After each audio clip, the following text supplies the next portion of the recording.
Bom dia, dia bom. Esse é o dia que fez o Senhor. Regozijemo-nos e alegremo-nos nele. Você deitou, dormiu, está aqui, acordando para o propósito, porque o Senhor te sustentou. Portanto, seja grato e celebre. O propósito de Deus está de pé. Você é propósito de Deus. Seja muito bem-vindo a mais um Acordando para o Propósito aqui no nosso canal do YouTube. Diariamente, de segunda a sexta, 6, 7 da manhã, nós estamos aqui entrando na sua telinha para fazer o programa Acordando para o Propósito e compartilhar com vocês conhecimento bíblico, informações que agregam na sua vida espiritual, que agregam também na sua vida como um todo. Tenho certeza absoluta que o conhecimento bíblico e de tudo aquilo que nós tratamos aqui no Acordando para o Propósito é um fator de crescimento para a sua vida. Hoje é sexta-feira, você sabe que ao final nós apresentamos aqui os pedidos de oração. Você que tem feito pedido durante a semana ou que você fez especialmente na quinta-feira, que é o dia que nós abrimos aqui para você fazer os pedidos, nós apresentamos a Deus no final do programa de hoje, sexta-feira. Olha, lembrando, se você não é inscrito no canal, faça a sua inscrição no canal para que nós venhamos aqui partilhar com você de uma maneira mais próxima e com uma interatividade maior. Quando você faz a sua inscrição e aciona o sininho das notificações, o YouTube vai sempre te notificar. Entrou conteúdo novo no canal, o Acordando para o Propósito foi ao ar, o YouTube te notifica. Certifique-se de que você acionou o sininho das notificações. Lembrando, aqui ao longo do nosso programa, nós contamos aqui com a tua interação também, curtindo, comentando, e quando terminar o programa, não agora, você copia o link e envia para o maior número de pessoas. Primeiro fica aqui, você vai desfrutar do conteúdo, da nossa conversa, e depois você convida alguém para poder acompanhar o programa também. Aí você copia o link e envia para o maior número de pessoas que você deseja abençoar. E nós certamente também seremos muito abençoados com a presença daquelas pessoas que você convidar. Olha, nós estamos no mês de outubro e nós estamos tratando sobre a reforma protestante. Hoje é sexta-feira e nós vamos desencadear aqui para um ponto culminante de tudo aquilo que nós construímos até aqui. Por quê? Você viu aqui a vida de personagens importantes, marcantes na história da pré-reforma, a construção de uma ideia, a construção de alguns pensamentos que contraditavam as heresias, as questões equivocadas doutrinariamente da Igreja Católica Apostólica Romana e, principalmente, todo o abuso de poder existente dentro desse cenário. E aí é importante você entender que Martinho Lutero, como a gente conversou ontem, se você não assistiu o programa de ontem, volte e assista para você começar a ter uma ideia melhor do que a gente vai falar aqui hoje. Mas você viu que Martinho Lutero, ele começou, de fato, a tomar uma perspectiva de contrariedade a tudo aquilo que ele descobriu. Quando ele leu Romanos 1,17, ali na centralidade do que o profeta Abacuque fala, o justo viverá pela fé, ele teve um entendimento muito claro acerca das questões relacionadas à salvação e da graça divina. Ali foi algo tremendo. O estudo de Lutero, a meditação de Lutero, a maneira com que Lutero passou a se relacionar com Deus através das Escrituras foi um divisor de águas dentro desse sentido. Aí o que aconteceu? Essa sequência dos fatos, até a gente chegar nesse momento culminante, ok? A gente falou aqui 1510, 1512, 1515, ali os fatos que ocorreram dentro desse cenário, entre as descobertas de Lutero, algumas contrariedades de Lutero em relação ao que está sendo imposto, e aí a gente chega num momento crucial da história, que é o seguinte: tem um homem na história da Reforma Protestante que vai marcar esse cenário num ponto muito culminante. É um homem chamado John Tetzel. John Tetzel, na verdade, ele vai estar sendo um homem encarregado à época pelo Papa Leão X, que vai direcionar que John Tetzel faça cobranças de indulgências. Ele estava ali responsável por arrecadar, através da venda das indulgências, fundos para a reconstrução da Basílica de São Pedro em Roma. E aí, isso daqui, você pode pensar assim, mas isso tem a ver com o que nós já conversamos anteriormente. A Igreja Católica vendia relíquias, vendia materiais que eram atribuídos a ele alguma santidade por conta de quem tinha a posse daqueles objetos, muitas das vezes até objetos que sequer tinham alguma ligação com essas pessoas ditas santas pela Igreja Católica. Mas quando o Papa Leão X ele vai pedir para que Tetzel venha fazer essa cobrança das indulgências, vender as indulgências, tudo com o cunho de um discurso apelativo em relação às questões do pecado, em relação à possibilidade de pagar por essas indulgências e também com coisas relacionadas ao tempo vindouro, a ideia de que a atribuição de algumas questões financeiras pagas aqui no tempo terreno daria algum tipo de resultado no aspecto celestial, como se fosse, de fato, a compra da salvação, a compra de um espaço no âmbito celestial, espaço na eternidade e também a benefícios espirituais através de todo esse mecanismo. Só que o que aconteceu? Esse período de John Tetzel aqui, dessa busca por recursos para a reconstrução da Basílica de São Pedro em Roma, vai não somente despertar Lutero, mas vai fazer com que Lutero se revolte contra essa circunstância. Aí o que vai acontecer? Você já tem que perceber que nesse período aqui, Lutero já vem numa construção de uma ideia bíblica sobre aquilo que ele já tinha identificado. Então você vê que num espaço muito curto, se a gente pensar de que maneira aproximada, no ano de 1515, Lutero ele vai se converter, você imagina que num laço de 2 anos, esses acontecimentos, eles vão gerar uma revolta em Lutero, porque a Reforma Protestante vai culminar agora. Então, a Reforma ela vai culminar através da seguinte questão. Contei aqui essa história de Tetzel para você entender. Lutero, quando ele vai observar isso, ele vai literalmente se revoltar. Agora, como que Lutero ele vai demonstrar essa revolta sobre essas questões que ele estava visualizando? Lutero ele se revolta com o cenário mais diretamente, a questão das indulgências, nessa aplicação que eu falei aqui para você. E aí Lutero faz o seguinte, Lutero ele vai preparar, dentro desse cenário, 95 teses. Anota isso aí. Aquilo que Lutero vai começar a levantar como argumento vai se traduzir em 95 teses. O que são essas 95 teses? Essas 95 teses, elas são argumentos sobre os aspectos que Lutero visualizou dentro do cenário e que Lutero ele vai fundamentar e contrapor através dessas teses. Então, essas teses são argumentos com fundamentos bíblicos, inclusive, acerca daquilo que está acontecendo na Igreja Católica. E aí, por que essas 95 teses são importantes dentro do cenário?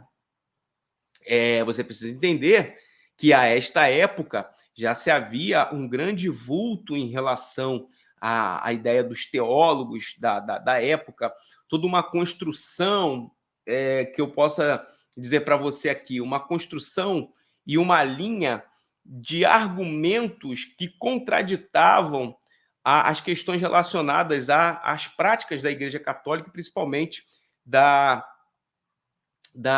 elite da Igreja Católica. Então, veja, o que nós podemos aqui compreender?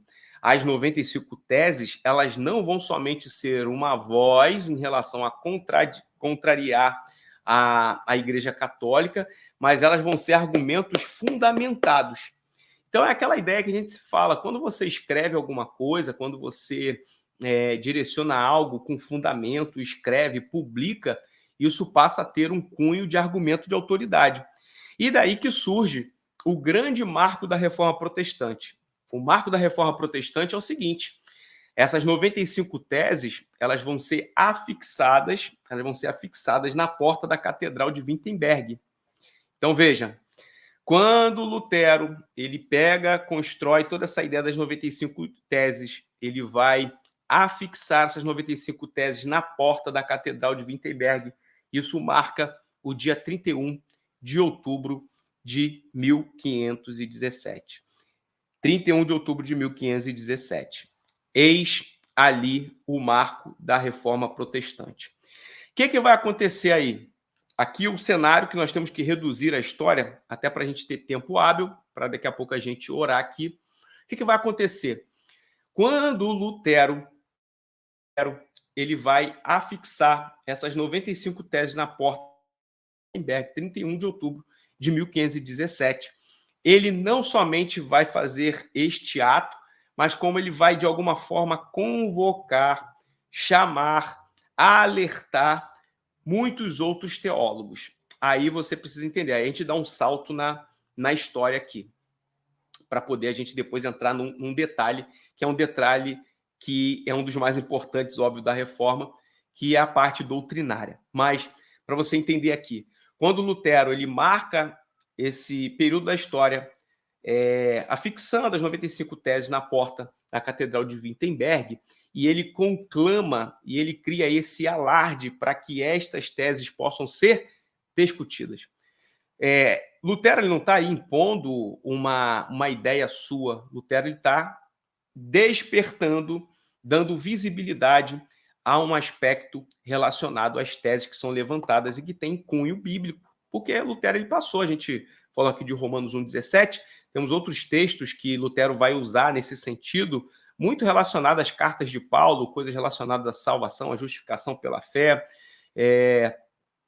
e outros pontos que nós vamos tratar na próxima semana.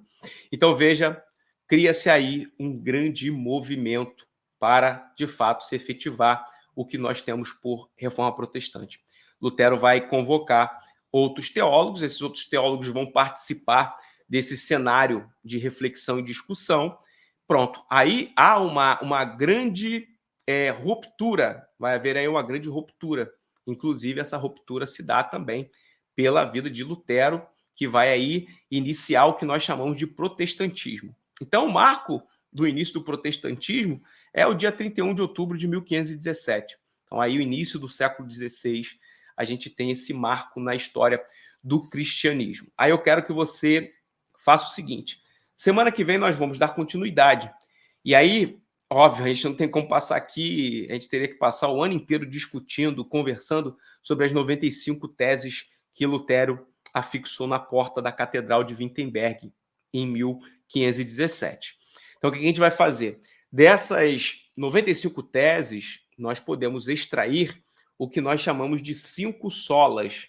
Então, por exemplo, somente a graça, somente as escrituras, somente a Deus a glória. Então, tudo isso a gente vai conversar aqui, ok? A gente vai conversar sobre essa questão dos 5 solas na próxima semana. Então, eu vou aqui atribuir um dia para cada um desses solas, que são a ideia de trazer aquilo que, de maneira singular e biblicamente, vai trazer as garantias em relação à salvação, retirando o aspecto meritório, que aí vai combater as indulgências, toda a questão relacionada à figura papal, a intermediação dessa figura papal em relação à vida espiritual das pessoas. Então, das 95 teses, nós vamos aí ter os 5 solas que nós vamos ver na semana que vem, e depois a gente vai ver reflexos da Reforma Protestante, benefícios da Reforma Protestante, até a gente terminar outubro, e a gente vai aí culminar no dia 31 de outubro, que é, de fato, o dia da Reforma Protestante. Então, na quinta-feira, dia 31 de outubro, na outra quinta-feira, a gente vai fechar aqui o mês no Acordando para o Propósito, comemorando a Reforma Protestante. Tá bom? Então, você que está aí, feche seus olhos, curva sua cabeça, que nós vamos estar orando e apresentando os pedidos de oração que foram colocados no dia de ontem. E também, se você colocou aqui hoje, eu vou fazer a menção aqui. Pai, queremos louvar o teu nome, queremos te agradecer. Senhor, nesta manhã, nós queremos, em especial, entregar, Senhor, diante do teu altar, diante da tua presença, os pedidos de oração que tem aqui. Esses pedidos de oração, Senhor, são as necessidades do teu povo. Necessidades, Senhor, que muitas das vezes ressoam como uma verdadeira guerra interior, ressoa, Senhor, como uma verdadeira batalha espiritual. E por isso, cada um que tem uma demanda, cada um que mencionou uma demanda, ou cada um que está aqui neste momento e tem uma demanda, nós acreditamos, Senhor, que Tu tem o poder de intervir na história. Tu tens o poder, Senhor, de trazer mudança. Tu tens o poder de trazer transformação. Tu tens, Senhor, o poder para poder fazer algo novo na vida dos Teus filhos. Ó, Senhor, aqueles que necessitam de algo relacionado à vida financeira, que Tu venha abrir as portas, que Tu venha, Senhor, conceder, Senhor, uma bênção especial nesta área. Abre portas de oportunidade, abre portas de produtividade, abre portas, Senhor, de multiplicação de recursos, para que seja bênção, Senhor, a essas famílias, a essas casas, e ao Teu povo e ao Teu reino. Senhor, também aqueles que estão necessitando de algo, Senhor, na vida espiritual, pessoas que estão, Senhor, em batalhas espirituais, pessoas que estão em guerras espirituais. Ó, Senhor, nós cremos que a Tua palavra, Senhor, tem poder, Senhor, de guardar a vida dos Teus filhos, que a Tua palavra, Senhor, tem poder, Senhor, de gerar proteção na vida dos Teus filhos, no âmbito espiritual, para que eles possam usar da palavra como, Senhor, arma contra essa guerra, contra este inimigo que tenta tragar, Senhor, muitas das vezes, a vida dos seus.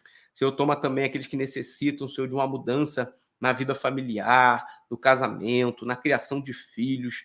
Toma, Senhor, também a vida daqueles que necessitam de uma cura. Ó, Senhor, cura emocional, cura do corpo. Senhor, haja com o Teu poder. Tu tens autoridade, Senhor, para constituir um tempo de mudança, um tempo de vitória na vida do Teu filho.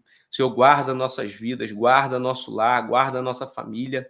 Senhor, guarda cada um espectador aqui do Acordando para o Propósito. Nós cremos, Senhor, no Teu poder. Cremos, Senhor, na autoridade do Teu nome. Cremos, Senhor, na Tua presença como fator de condução das nossas vidas aqui na terra.